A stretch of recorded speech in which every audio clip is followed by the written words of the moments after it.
सो यहाँ पर हम लास्ट टॉपिक डिस्कस करने वाले हैं चैप्टर 4 पीरियोडिसिटी ऑफ एलिमेंट्स में से, और these are actually the group properties. ठीक है, तो 9th क्लास में जो आपके पास पीरियोडिसिटी ऑफ एलिमेंट्स का चैप्टर है जिसमें हमने पीरियोडिक टेबल को स्टडी किया है, उसके अंदर कुछ ग्रुप प्रॉपर्टीज़ भी पेपर में आपसे आस्क किए जाएंगे, और वो 4 ग्रुप प्रॉपर्टीज़ हैं। एटॉमिक रेडियस क्या होता है, आयनाइजेशन पोटेंशियल किसे कहते हैं, और इलेक्ट्रॉन एफिनिटी क्या चीज़ होती है, और इलेक्ट्रॉन नेगेटिविटी क्या चीज़ होती है। तो ये चारों चीज़ों के बारे में समझना, ये 4 डेफिनेशन आप इसको समझ लें। तो एटॉमिक रेडियस किसे कहते हैं, देखो एक चीज़ होती है रेडियस। रेडियस किसे कहते हैं, अगर आपने एक सर्किल लिया है, दिस इज़ अ सर्किल, और सर्किल के बीच में क्या चीज़ होती है, दिस इज़ सेंटर। सेंटर होता है जिसको मरकज़ कहते हैं। अच्छा, अगर कोई लाइन इस तरह से यूं करके जा रही है कंप्लीट ना सर्किल के बीच से, तो इस लाइन को हम लोग क्या बोलते हैं, this line is called diameter. इसको डायमीटर कहते हैं। और अगर डायमीटर का हाफ कर दो तो ये क्या कहलाता है, दिस इज कॉल्ड रेडियस। कि जो भी गोल चीज़ होती है उसके सेंटर से लेकर उसके किनारे तक का डिस्टेंस क्या होता है, रेडियस होता है। अच्छा, अगर मैं इस तरह से बना दूं कि यूं करके, अच्छा मैं बीच से ना कट करूं, ठीक है, अगर मैं यहाँ से कहीं से कट कर दूं, इसको आप क्या कहते हैं पता है किसी को, what is this, yes yes it is chord. Actually ये कॉर्ड कहलाता है, उसको हम कॉर्ड कहते हैं। अच्छा, अगर कोई इस तरह से हमने सर्किल ड्रॉ कर लिया और कोई लाइन ऐसी है जो सर्किल के किसी पार्ट को टच करके चले गई, तो उसको हम लोग क्या कहते हैं पता है किसी को, यूं करके ये लाइन टच करके चले जाती है, लाइन पता है फिर क्या कहलाती है, टेंजेंट। ठीक है, तो ये तो सर्किल के साथ लाइंस होती हैं कि डायमीटर भी होता है, रेडियस भी होता है, टेंजेंट भी होता है, कॉर्ड भी होता है, ज्योमेट्री के अंदर आपने पढ़ा होगा। तो हम यहाँ डिस्कस करने वाले हैं एटॉमिक रेडियस, एटम का रेडियस। रेडियस को हम रिदास भी कहते हैं, निफ्स कुतुर भी कहते हैं उर्दू में, या हाफ ऑफ द डायमीटर भी कहा जाता है। तो अच्छा, बट हम इसको इस तरह से नहीं कह सकते हैं कि एटम के रेडियस जो है वो सेंटर से लेकर किनारे तक का डिस्टेंस है। सेंटर से लेकर के the distance from the nucleus to the last shell is called radius, atomic radius नहीं। क्यों, देखो कॉन्सेप्चुअली तो आप ठीक कह रहे हैं, कॉन्सेप्चुअली ठीक है, बट एक्सपेरिमेंटली ये गलत कह रहे हैं। चूँकि अकेले एटम को आइसोलेट करना बहुत मुश्किल होता है। एटम्स कभी भी अकेले नहीं मिलते हैं। अगर वो कोई नॉन मेटल का है तो वो कोवेलेंट बॉन्ड बनाकर मॉलिक्यूल की सूरत में रहेगा, और अगर कोई मेटल इन्वॉल्व वगैरह तो सूरत में क्या होगा कि वो जो है वो एक क्रिस्टल के सूरत में होगा आपको। तो इंडिविजुअल एटम को आइसोलेट करना केमिस्ट्री के अंदर क्या होता है, बहुत डिफिकल्ट काम है। तो हम क्या करते हैं, हमारे पास मॉलिक्यूल्स होते हैं। मॉलिक्यूल्स क्या है, कॉम्बिनेशन ऑफ एटम्स। एटम से मिलकर बनते हैं मॉलिक्यूल्स। तो हमारे पास मॉलिक्यूल्स होते हैं, उन मॉलिक्यूल्स के एटॉमिक रेडियस को हम लोग कैलकुलेट कर रहे होते हैं। अब वो कैसे करते हैं कि half of the distance between the centres of 2 adjacent homodiatomic molecule is called atomic radius. कि अगर 2 एडजेसेंट होमोडायटोमिक मॉलिक्यूल्स हैं तो उनके सेंटर्स के बीच के डिस्टेंस का हाफ एटॉमिक रेडियस कहलाता है। हाफ तो आधा हो गया, डिस्टेंस मतलब फासला, सेंटर मतलब तो मरकज हो गया, एडजेसेंट मतलब होते हैं मिले हुए या साथ, ठीक है। और होमोडायटोमिक, होमोडायटोमिक मतलब एक जैसे दो, एक जैसे, होमो मतलब एक जैसे होता है और डाई मतलब होता है दो। एक जैसे 2 एटम से बना हुआ मॉलिक्यूल्स। तो मिसाल के तौर पे जैसे हाइड्रोजन और हाइड्रोजन, जब इन दोनों एटम्स को मिला देंगे तो H2 का मॉलिक्यूल आपके पास बनेगा, वो होमोडायटोमिक मॉलिक्यूल कहलाएगा। क्यों, बिकॉज दोनों एटम्स जो है वो सेम एटम के हैं, हाइड्रोजन के हैं ना भाई, दोनों एटम सेम एलिमेंट के हैं। तो इस तरह से एक हाइड्रोजन दूसरे हाइड्रोजन के साथ जुड़ा हुआ है, कोवेलेंट बॉन्ड के थ्रू आपस में जुड़ा हुआ है। अब इनके जो सेंटर से, ये एक सेंटर है, ये दूसरा सेंटर है, एक हाइड्रोजन का सेंटर है, ये दूसरा हाइड्रोजन का सेंटर है। अब इनके सेंटर्स के बीच का डिस्टेंस आपने ले लिया, कोई भी डिस्टेंस है यहाँ से लेकर यहाँ तक, इस डिस्टेंस को फिर आपने क्या कर दिया, हाफ कर दिया, आधा कर दिया। इसको हाफ करने से क्या होगा आपको कि इसका और इसका दोनों एटम्स के रेडियस के बारे में पता लग जाएगा। हम रेडियस तो नहीं बता सकते हैं, लेकिन हम ये ज़रूर बता सकते हैं कि अगर 2 मॉलिक्यूल साथ, 2 एटम साथ में जुड़कर एक मॉलिक्यूल बने हुए हैं तो उन दोनों के सेंटर्स का डिस्टेंस कितना है। जो भी डिस्टेंस आ जाए आप उसको हाफ कर दोगे तो एटॉमिक रेडियस होगा वो। मिसाल के तौर पे जैसे 4 आ गया तो 4 को हाफ कर दोगे तो 2 इसका हो गया, 2 इसका हो गया। तो ये एक्सपेरिमेंटली पॉसिबल है कि इस तरह से हम डिटरमाइन कर लें किसको भाई, एटॉमिक रेडियस को, कि वो क्या होता है, half of the distance between the centres of 2 adjacent homodiatomic molecule. 2 एक जैसे एटम्स मिलकर जब मॉलिक्यूल बनाते हैं तो उनके सेंटर्स के बीच के डिस्टेंस का हाफ जब कर दोगे तो वो कहलाता है एटॉमिक रेडियस। अब एटॉमिक रेडियस एक बहुत छोटी वैल्यू होती है, स्केल से आप इसको कैलकुलेट नहीं कर सकते हो, क्योंकि एटम बहुत छोटा होता है। एक सुई के नोक के ऊपर 40 करोड़ एटम आ सकते हैं। तो एटम बहुत छोटा है, किसी स्केल से या किसी इंच टेप से तो आप उसको नहीं नाप सकते, उतना छोटा है वो। तो उसके लिए सेंटीमीटर, मीटर, सेंटीमीटर, मिलीमीटर, ये सब बहुत बड़ी यूनिट है एटम के लिए, एटम जैसे छोटे चीज़ के लिए। तो हम उसकी अलग अलग यूनिट लेते हैं, जिस यूनिट को हम लोग एक साइंटिस्ट के नाम पर बोलते हैं एंगस्ट्रॉम। एंगस्ट्रॉम जिस साइंटिस्ट ने एटॉमिक रेडियस को डिस्कवर किया तो उसका नाम था एंगस्ट्रॉम।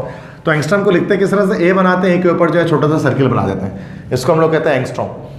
और एक एंगस्ट्रॉम बराबर होता है 10 की पावर -10 मीटर के, मतलब 0 पॉइंट के बाद 10 बार 10 0 लगा होगा उसके बाद 1 होगा, 10 की पावर -10 मीटर के बराबर होता है। और 10 की पावर -8 सेंटीमीटर के बराबर होता है, ये कन्वर्जन फैक्टर है। अगर हम इसी को लिखें तो मतलब 1 एंगस्ट्रॉम बराबर है 0.1 2 3 4 5 6 7 8 9 10 इतने मीटर के बराबर है। तो इसी को हम शॉर्ट में 10 की पावर -10 इस तरह से लिख सकते हैं। तो इतना ज़्यादा छोटा होता है, समझ जाओ कि एक जो एंगस्ट्रॉम होता है। तो एंगस्ट्रॉम्स में हम नाप रहे होते हैं किसको भाई, एटॉमिक रेडियस को, एटम के रेडियस को, चूँकि वो एक बहुत स्मॉलर क्वांटिटी है। बात समझ में आ गई एटॉमिक रेडियस की, एटॉमिक रेडियस किसको कहते हैं, क्लियर है। नेक्स्ट है आयोनाइजेशन एनर्जी। आयोनाइजेशन किसे, एनर्जी तो मतलब हो गया तावानाई, और आयोनाइजेशन किसे कहते हैं, आयनाइज हो जाना मतलब इलेक्ट्रॉन का बाहर निकल जाना, किसी एटम का, किसी इलेक्ट्रॉन का अपने एटम से बाहर निकल जाना, दैट इज कॉल्ड आयोनाइजेशन। और जब किसी एटम को आपको किसी इलेक्ट्रॉन को आपको एटम से बाहर निकालना होता है तो आपको क्या करना पड़ता है, एनर्जी देनी पड़ती है। जब आप एनर्जी देते हैं तब क्या होता है कि एटम के अंदर से इलेक्ट्रॉन बाहर रिजेक्ट होकर बाहर निकलता है। तो एक्साइटेड स्टेट में मतलब जब वो आ जाता है तो एक एंडोथर्मिक रिएक्शन होता है जिसमें आपको हीट एनर्जी देनी पड़ती है। तो the minimum amount of energy which is required to remove an electron from the last shell of an atom in gases state is called ionization energy. Energy के वो कम से कम मिकदार, एनर्जी का वो मिनिमम अमाउंट जिसकी ज़रूरत होती है किसी भी एटम के लास्ट शेल से इलेक्ट्रॉन को खींचकर बाहर निकालने के लिए, उसको हम कहते हैं आयोनाइजेशन एनर्जी। किसी भी एटम के लास्ट शेल से इलेक्ट्रॉन को आपको बाहर निकालना है तो you have to provide energy to the atom, तो आपको एनर्जी देनी पड़ेगी एटम को। और जितनी अमाउंट ऑफ एनर्जी आप देंगे जिससे वो इलेक्ट्रॉन लास्ट शेल से बाहर निकल जाएगा, आयोनाइज हो जाएगा, आइंस में कन्वर्ट हो जाएगा, तो वो एनर्जी कहलाएगी आयोनाइजेशन एनर्जी। ठीक है। अच्छा, इसको नापेंगे किसमें भाई, इसकी यूनिट क्या होगी, इसकी यूनिट होगी किलो जूल पर मोल, इसको kJ upon mole, kilo joule पर मोल इस तरह से हम लिखते हैं, K मतलब किलो, J फिर जूल और अपॉन मोल। वैसे किलो कैलोरी पर मोल या इलेक्ट्रॉन वोल्ट पर एटम, इसमें भी हम इसको लिख सकते हैं जैसे बुक में है, बट जो ज़्यादा फेमस यूनिट इसकी होती है kJ अपॉन मोल या किलो जूल पर मोल, इसकी फेमस यूनिट है। अब for example let's have an example over this ionization energy के एग्जाम्पल मैं यहाँ पर दे रहा हूँ आपको, जैसे कि सोडियम है, उसका एटॉमिक नंबर होता है 11।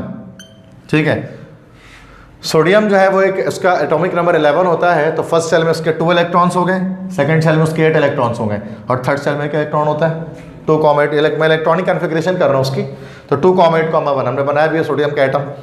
अब ये लास्ट सेल में इसके 1 इलेक्ट्रॉन है, इसको यहाँ से रिमूव करना है तो आपको क्या करना पड़ेगा, हीट एनर्जी इसको देनी पड़ेगी। जो भी एनर्जी आप इसको देंगे वो कहलाएगी आयोनाइजेशन पोटेंशियल या आयोनाइजेशन एनर्जी।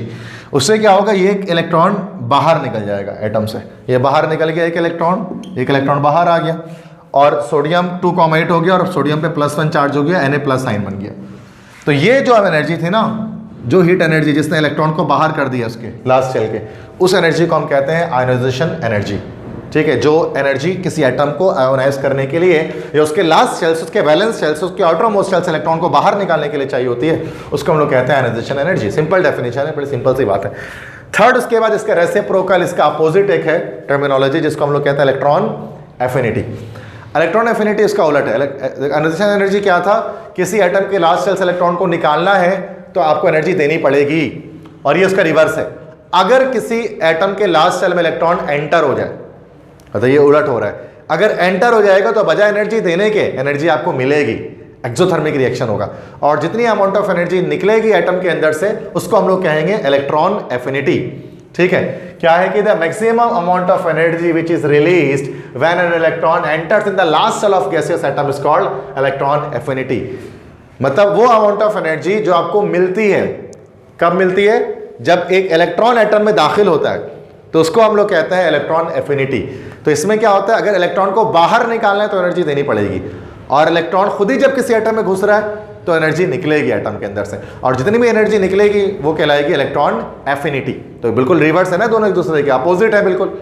यूनिट इसकी क्या होगी, चूंकि ये भी एनर्जी है तो यूनिट उसकी किलो जूल पर मोल, kJ अपॉन मोल इसकी भी यही होगी। एग्जाम्पल में देख लें, एग्जाम्पल से समझे आप इस बात को कि क्लोरीन एक एटम है Cl, है ना। क्लोरीन का जो इलेक्ट्रॉनिक कन्फिग्रेशन है, एटॉमिक नंबर इसका 17 होता है, तो फर्स्ट सेल में 2 इलेक्ट्रॉन हो गया, सेकंड सेल में 8 इलेक्ट्रॉन हो गए, 10 हो गए, और लास्ट सेल में कितने इलेक्ट्रॉन हो गए, 7 हो गए, 17 इलेक्ट्रॉन हो गए, एटॉमिक नंबर पूरा हो गया उसका 17। अब क्या होगा, अब इसको अपना ऑक्टेट कंप्लीट करना है। ऑक्टेट कंप्लीट करना है तो क्या करना पड़ेगा, इसको 1 इलेक्ट्रॉन लेना पड़ेगा, तब जाकर इसका ऑक्टेट कंप्लीट होगा। तो वो एक इलेक्ट्रॉन क्या होगा, इसमें एंटर हो जाएगा इस एटम के अंदर, एक इलेक्ट्रॉन। जब एक इलेक्ट्रॉन इसमें एंटर हो जाएगा तो Cl2,8 हो जाएगा, ऑक्टेट कंप्लीट हो जाएगा इसका, ठीक है। और क्लोरीन पे चार्ज आएगा -1, एक इलेक्ट्रॉन ऐड हुआ तो -1 चार्ज आ गया।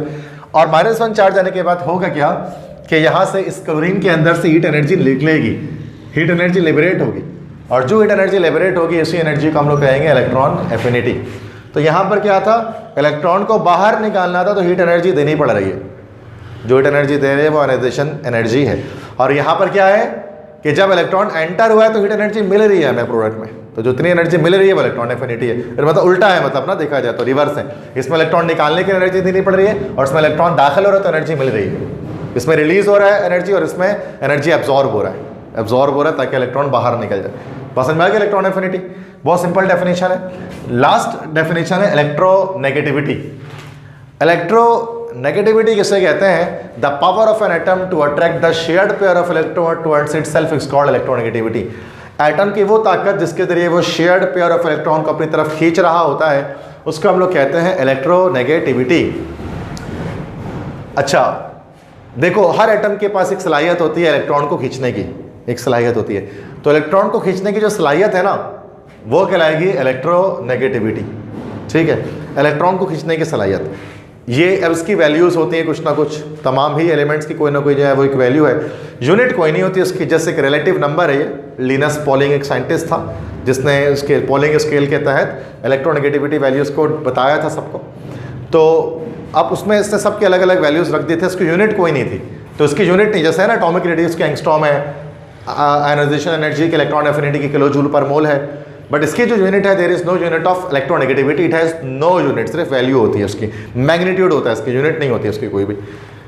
और just the most electronegative element is fluorine, और जो सबसे ज़्यादा इलेक्ट्रोनेगेटिव जिस एलिमेंट की है वो फ्लोरीन है, और उसकी वैल्यू याद रखें एमसीक्यूज में पूछा जाता है 4.0, और इससे ज़्यादा इलेक्ट्रोनेगेटिव एलिमेंट कोई नहीं है। फ्लोरीन सबसे ज़्यादा इलेक्ट्रोनेगेटिव एलिमेंट है और सबसे ज़्यादा इलेक्ट्रॉन को खींचने की सलाहियत भी इस तरह से किसके पास है, फ्लोरीन के पास है।